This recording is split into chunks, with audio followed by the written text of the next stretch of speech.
It has been a long time since The Batman. There were even questions on if it was cancelled, especially after we found out there would be a new Batman in James Gunn's DC universe. It was taken a while to be written. There were worries, but they have been shut down and put to rest. We have gotten breadcrumbs of small but promising information about The Batman Part 2, and as everyone else, I cannot wait. I've already spoken about my thoughts on the merge in my DCU Batman video, and my quick overall opinion is they should be separate. Let the DCU Batman be a Batman in his prime with a pre-established Bat family while keeping Robert Pattinson the way he is in this grimy and corrupted city of Gotham. Go check out that video if you haven't already. But I'm here to talk about the other side of that coin. I've thought long and hard where I want Matt Reeves' Batman saga to go, and honestly, it's tough.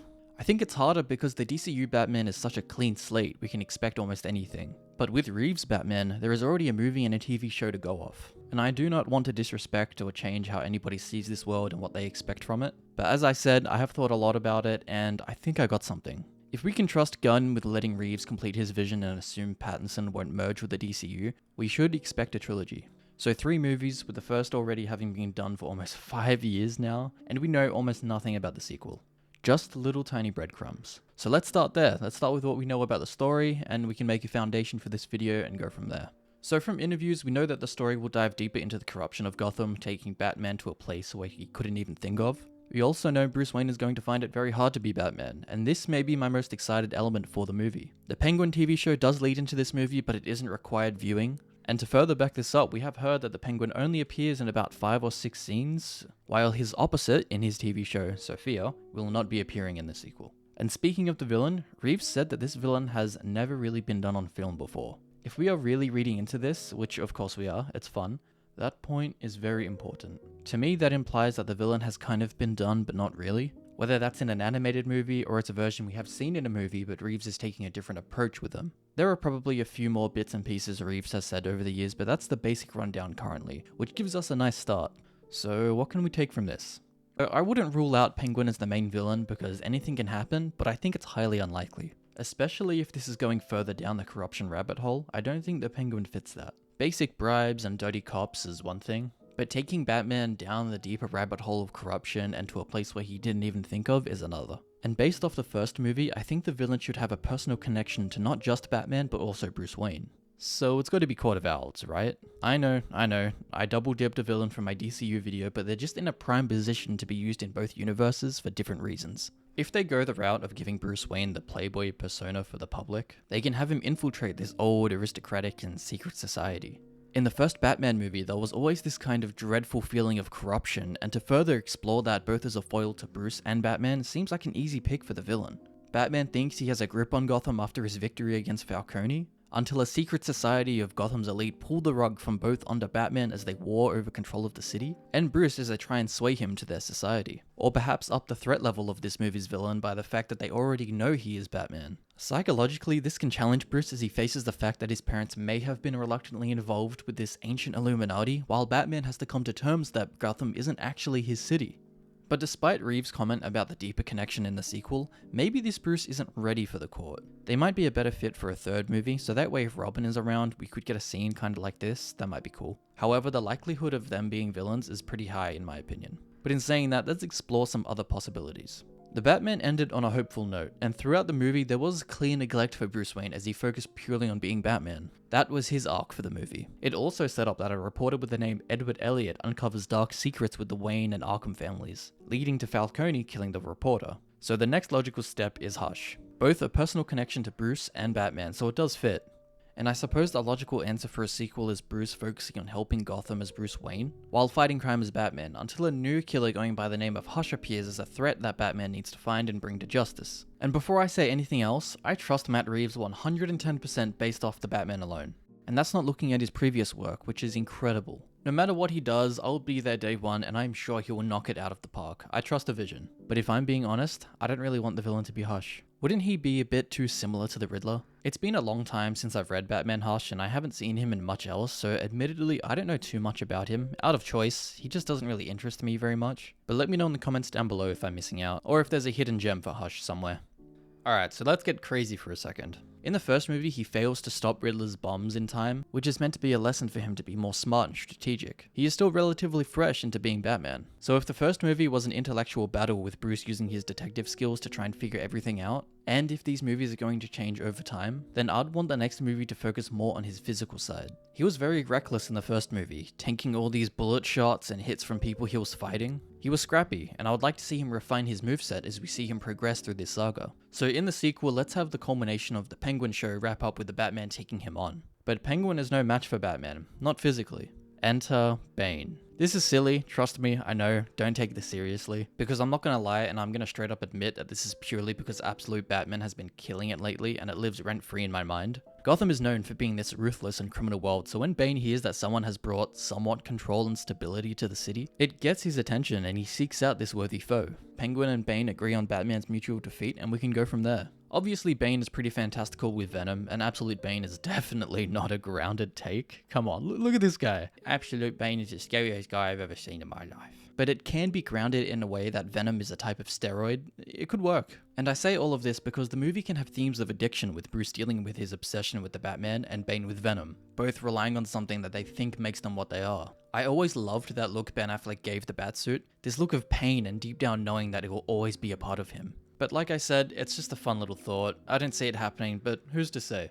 However, what I do see happening is a villain we haven't seen much of. A villain that is in one of the most universally loved Batman movies, Andrea Beaumont, or better known as the Phantasm. I understand there might be a few issues with this, as it may be reusing previous story elements with the romance between Batman and Selina, and vengeance with the Riddler against the city, but with a few tweaks and changes, I think the difference and focus of the movie would be the previous connection between Bruce and Andrea had before he became Batman. Picture them walking on the grounds of Wayne Manor, reminiscing on the past, and Bruce finds himself accidentally smiling. He's happy thinking back on a time before the Batman. For the first time in a while, he finds comfort and he's at ease. Alfred could even mention this, and being the father figure that he is, he could try and persuade Bruce to give up the cowl and be happy. I think the movie could work really well as Bruce is now leading a more healthy lifestyle and managing his addiction towards being Batman. But now an old flame returns to Gotham and Bruce struggles with the fact that he must sacrifice his happiness and realizes that the cowl isn't an escape but a burden he must bear to protect the people of Gotham. Meanwhile, he hunts down a new killer and it all comes crashing down when he discovers that this new killer is Andrea. And this can be the final nail in the coffin that a normal life of peace and happiness just isn't on the cards for Bruce.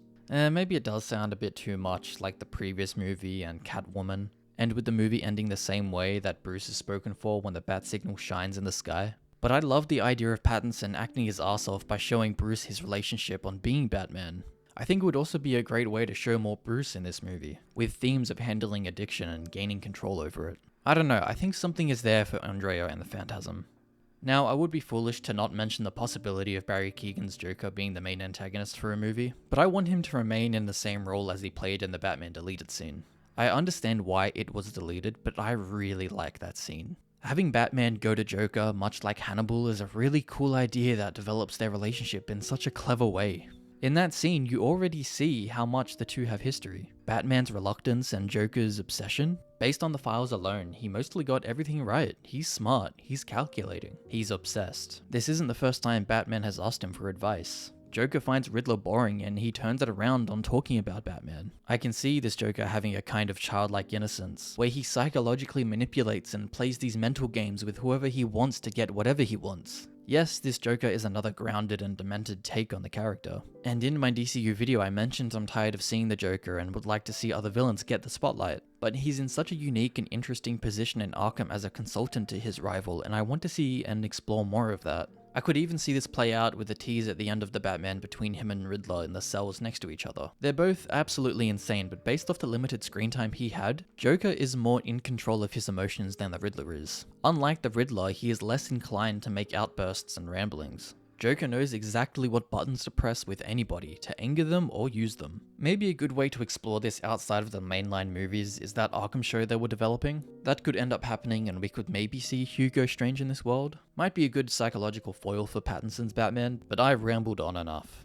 So we've chosen our top 3 likely picks for the villains, with the Court, Hush, and the Phantasm, but what about allies? Perhaps a certain Boy Wonder, or even a Batgirl? After watching the first movie, I was almost certain Bruce would gain a sidekick for the sequel. Mainly Robin. I thought having him witness Dick Grayson suffer such loss like he did would be a great way to show you this Bruce mature both mentally and spiritually. I still think this, but as time went on and as all the news has come out, along with the announcement that the DCU Batman would be introducing a Robin, I think the likelihood of seeing a sidekick has gone down quite a bit. And I don't know where to stand on this, because I really want Damian in the DCU, but I also think having Dick in the Batman Part 2 would be so interesting, and a great shake-up to the flow of the first movie. You know what, stuff it, just do both. Who cares, it might even contrast really well together.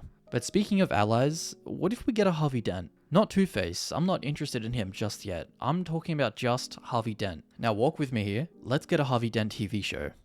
I know they have almost no similarities, but I've been rewatching Better Call Saul, and while making this video, I thought how fun it would be if we had a HBO show from the perspective of another character within this world. We saw the criminal underworld from Oz's eyes, now let's see it from the other side of that coin. And there's a spot open for a new district attorney in Gotham. Perhaps you can even weave Penguin into that and eventually have him and Harvey become rivals. And throughout these movies or shows, there can be a plot between the two that slowly leads up to a movie of The Long Halloween, where Penguin replaces Maroni and he is responsible for burning Harvey's face. Through the Harvey Dent show and the Batman movies, we can slowly watch Harvey descend into madness and see the cracks through his personality. But more importantly, we can see his relationship between Batman and Gordon. And it can be a really tragic journey leading to the fallout between the three. So while it's not a movie, I would love a HBO show about Harvey Dent.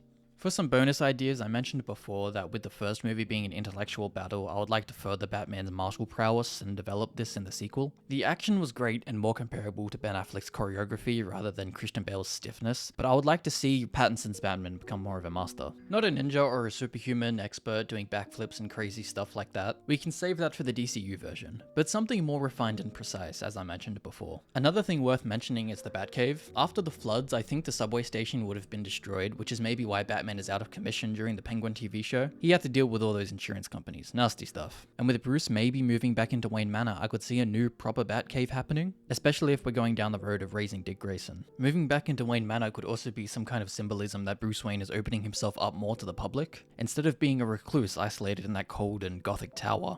And just quickly, I want to mention his gadgets and tech. From a marketing perspective, we can expect Batman to get a new suit, which is a very fun idea to explore. Keep the main look of it, honestly, it's absolutely perfect. But tweak a few things here and there, like adding the actual blades on his gauntlets and maybe a bit of yellow on the belt. But from a visual standpoint, I would be totally fine if they kept the suit the way it is. I do hope he gets the Batarangs though. And hopefully the Batmobile wasn't damaged in the flooding and was safely elsewhere, but with the floods, maybe a Batboat or a jet ski isn't out of the question. Maybe the floods aren't even going to be relevant in the movie, I don't know why I keep going on about it. But what better person to help him further develop his tech than the introduction of Lucius Fox? I really liked seeing Bruce's technical side in the first movie. And with Bruce now getting more involved with the company, we can meet Lucius, who is a vital ally to Batman's crusade. So with all that being said, and as I mentioned before, who am I to list dot points on the internet compared to him? I trust anything he does. There are arguments that The Batman was a better movie than Begins or The Dark Knight, and to even accomplish creating such an argument about that is astonishing. So whether it's The Court, or The Phantasm, or even The Condiment King, I'll be there day one. Matt Reeves, Mattson Tomlin, Robert Pattinson, and the whole crew have proven that we are all in good hands. It is a great time to be a Batman fan, and I look forward to the future, and I hope you do too. So as always, thanks for watching.